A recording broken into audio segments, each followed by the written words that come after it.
should we start with methods, non-methods, whatever, in terms of allowing emotions and thoughts to be present, but not letting them completely overrule us, and being able to observe and notice them somewhat without rejecting them. So emotional responsibility, I guess we could sum that up as. Yeah, okay. So emotions and observing them within ourselves. I think at the last meditation group we talked a lot about how meditation is a method of introspection and a method to learn to observe emotions and anything that arises within your body, learning to observe it objectively. And I think that observing emotions as they arise and allowing them to be present and allowing yourself to experience the full intensity of it, in the knowledge that if you do that, it will pass and it will change, and that expressing and processing emotion is a really important lesson to learn. And through meditation and the sitting still, you're actually learning that skill, and then that skill will permeate into the rest of your life. So as you carry yourself in the world, as you interact with people at work, as you interact with your family, you learn to observe emotions objectively, and it just happens naturally as a result of you having practiced. So basically you're doing the groundwork to enable you to observe emotions in your day-to-day life. But without that practice, it's much, much harder to do. To do it in silence and to do it when you're alone makes it much easier to become aware of your responsibility, because what you see that the emotion is arising within you without any trigger or any stimulus from outside. And so therefore you see your own part and you see your own responsibility, and you see how even when you have no triggers around you from anything in the world, you go through a cycle and you learn to observe the brain's natural cycle of thoughts and reactions and emotions. And I guess through meditation, it's a very, not the only way, but it is a very effective method of actually learning that skill and learning that and gaining that experience. Not just understanding that I need to observe my emotions and that will help me to process them. It's the actual practice and the actual experience and the actual wisdom that you gain from that, which can't be gained from reading a book and somebody telling you it, or it can't be gained from you telling yourself it. Yes, and the practice of meditation, or the original method or technique, can almost be dropped, in a sense that it's there as an anchor, and it's nice to have that, especially I feel in the beginning, as a discipline, and it's there. However, when we go out in our daily life and we witness emotions arising or thoughts travelling through our mind, it's then that those hours spent practicing really come into fruition, because that's when the real meditation happens for me. Or the integration of it. Yes, it's in those moments, whereas if not, you don't see the thought coming at all, or even the emotion. I mean, I remember for many years, and it still happens to me at times now, where I'm not aware of the emotion present because I'm going about my day, I'm busy. I have moments where I breathe and I become aware of my body and the sensations, and I'm present, but without stopping completely and sitting, I'm not aware of that emotion there. And it's not until I get home and I put on a piece of music that it's really triggered, and I'm like, wow, I've been carrying this exceptionally strong emotion around with me, and in some way I haven't been embracing it until this moment now.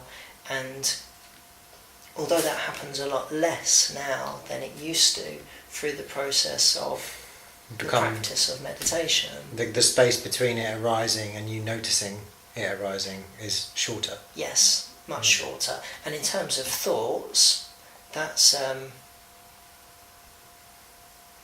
where meditation, I feel, really transforms things. And all archaic forms of psychology and shamanism and these integrative techniques, or non-techniques if you will, because it's about finding your own way, your own direct revelation, and too with meditation, practicing and finding where, we spoke about different areas on the body, especially the energy centres, and moving the awareness through them, because we all have our comfy spot, I like to call it, and it's different for everyone, and often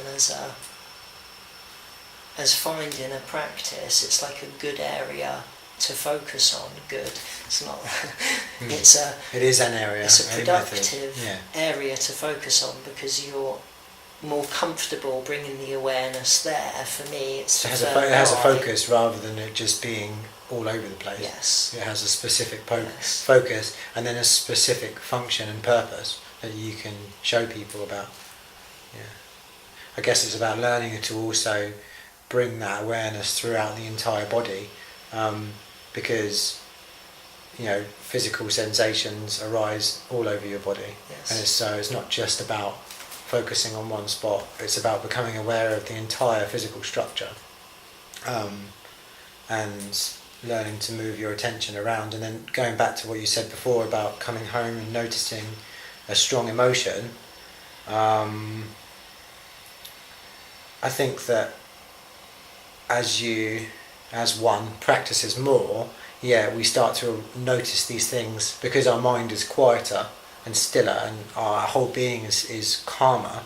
As the emotion arises, we become aware of the sensation that's arising in the body, and we become aware of the thoughts that are arising as a result of it, and we can really get down to the core of what's happening, and the core is the sensation in the body, the actual physical sensation, and then learn to observe that objectively. And that's kind of like what Vipassana has taught me, and in my everyday life that helps me, because it grounds me in something. So when I get caught up in thinking and judgments and all these other things, I judge myself or I judge other people, if I stick with the emotion, that is my truth and that is my reality, and nobody can take that from me. And I talked a bit about that in the meditation as well, that your reality within the framework of your body is not open to interpretation. It is your own reality. Do you know what I mean? So from that perspective, we learn our truth, and we learn that no matter what's happening around us, we can always find our own truth, even when we're in a situation that might be very unclear or might be very heated, and people might be judging us and telling us what we're doing or what we're saying and all these other things. Nobody can argue with what you're experiencing. So if you stick with that, and then you learn to communicate with others in that way, then you're learning to acknowledge your truth and learning to express it to other people. And therefore, I guess it's about learning it creates quite a healthy boundary around you, because you're not allowing yourself to be your reality to be dictated by others, and that's very powerful, I think. Very powerful.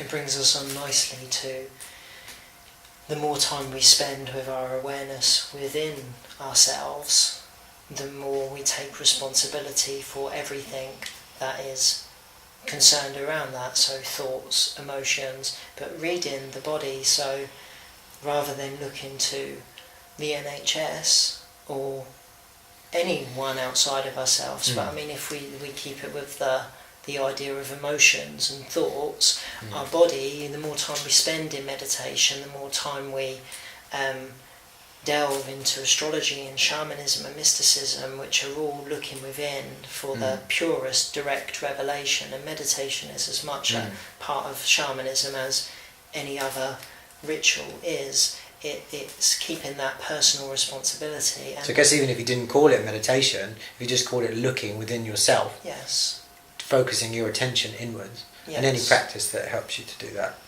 And the point I'm getting at is that the body will tell us, I know within myself that in the art of meditation, or just sitting with myself, or observing my thoughts or my emotions, I will know what needs to be done. And especially in terms of physical health, rather so you than develop looking intuition, outside, I guess. Indeed, and not to say that we don't need doctors, of course we do at certain times, but keeping the responsibility within ourselves, because if we hold our awareness gently empowering on yourself our heart for long enough, we'll soon know if there's something that's not quite right there, whether physically or emotionally. And through the practice of meditation, you become aware of that, and then you can work with a physician in that sense, rather than just asking them to do the work for you. Yeah. I mean, I asked a question to someone the other day, who's responsible for your health and well-being, and their response to my question was this specialist in the NHS, and that brought alarm bells in my mind, because what they weren't seeing is they weren't seeing that they had any power or any influence over their own health and well-being. They were completely disempowered, 100%.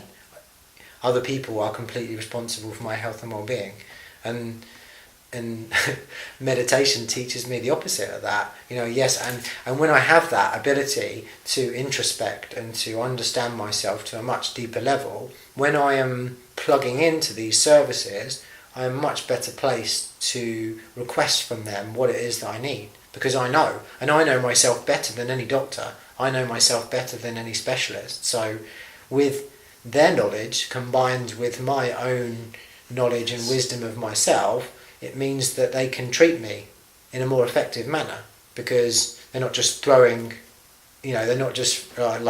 throwing lots of ideas at me in the hope that one of them will work. I can very specifically tell them, what I think is wrong with me and why I've arrived at that conclusion, and then they can better treat me. So I personally find that the kind of treatment I've had since I have learnt to look within myself is better. It's way better, because I can talk to people and I can tell them about the work I do, and I can tell them about how I've transformed myself, and then they want to help you as well. They want to support you because they can see that you're also doing your own work, and also you'll just attract more supportive people naturally. It just happens. You don't have to think about it.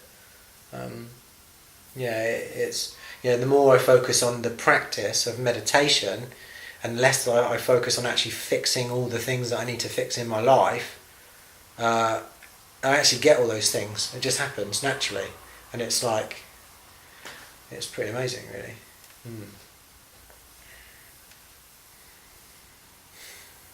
So I guess, what's the summary of what we've just talked about, and what do you think is the benefit to take away from it? I think in terms of observing emotions, just bringing the awareness to the heart, even if you have to use your hand to physically touch the area so that it creates some sort of stimulus, then as you take your hand away, your awareness is naturally on that point, and then you can become very present and aware of what emotions are there, because it is very important to allow becoming them aware to of be the physical sensation rather than Yes. being just caught up in your thought processes. And although the physical sensation can be anywhere in the body, in terms of an emotion, I think the heart area is a great place to be, and I think music, art, poetry, any of these forms can also stimulate those emotions. So it's very worthwhile I don't really like the term method or technique, because it's about finding your own practice, but from my own experience, music is a wonderful tool, because you can put on a piece of music and become aware of what emotion is present, and then be with the emotion, embrace it, allow it to be there, and then it can move and transform quicker, because whether the emotion is sheer joy and bliss, which is lovely, it's still gonna change, it's still gonna move. So whether we're hanging on to fear or sadness or any of the offsets of fear like anger, or whether we're hanging on to joy or bliss, we're still hanging on to it. Whereas if we come into awareness of the emotion, it will shapeshift and transform and move on naturally. And that is done by observing the heart and the body and bringing the awareness within oneself. So you observe the emotion as it arises and passes, in the knowledge that everything arises and passes. Yes. And you learn to be emotionally intelligent. You learn to process and let go of, rather than store and roll in emotions. Yes. And that's really the summary of this. It's really learning to process and to move on, and ultimately that changes the outcome of your life. It changes the outcome. It's about cause and effect. Yes. If we change ourselves in that way, it will have a different outcome in our lives, and we'll attract more nourishing experiences, I guess. That's and been my experience. Mature people. Yes. We can both testament to the fact that the friends, colleagues, all forms of the fact that we're sat here having this conversation right now. Yes. This wouldn't have happened before. Yes. So, I guess we're both grateful for the benefits of meditation that we've seen in our lives, and we will continue to support others in finding their way as well. Indeed, and that's what the group is about, because then they get both of us for that set 2 hours. That's our meditation group on Tuesdays. Yeah. It's from 7 till 9.